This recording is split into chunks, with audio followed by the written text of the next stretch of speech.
রাজবাড়ী থেকে ছেড়ে আসা ঢাকাগামী চন্দনা কমিউটার ট্রেনের ফরিদপুরে রেল স্টেশন স্টপেজের দাবিতে কাফনের কাপড় পরে ট্রেন অবরোধ ও মানববন্ধন করেছে ফরিদপুরবাসী।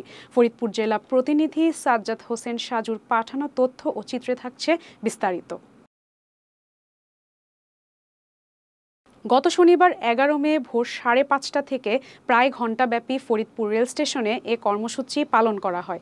এ সময় আন্দোলনকারীরা শরীরে কাফনের কাপড় জড়িয়ে রেললাইনের উপর শুয়ে ট্রেন অবরোধ করে।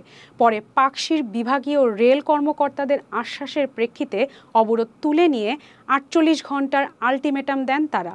প্রায় পৌনে ১ ঘণ্টা অবরুদ্ধ থাকার পরে আন্দোলনকারীরা রেলপথ থেকে সরে দাঁড়ালে ট্রেনের চলাচল স্বাভাবিক হয়। প্রসঙ্গত, গত ৫ মে থেকে রাজবাড়ী থেকে ভাঙা হয়ে রাজধানী ঢাকার সাথে বাণিজ্যিকভাবে চন্দনা কমিউটার ট্রেন চলাচল শুরু হয়। তবে মাঝপথে ফরিদপুর রেল স্টেশনে কোনো যাত্রা বিরতি না থাকায় এ নিয়ে ফরিদপুরের রেল যাত্রীদের মাঝে চরম অসন্তোষ সৃষ্টি হয়েছে।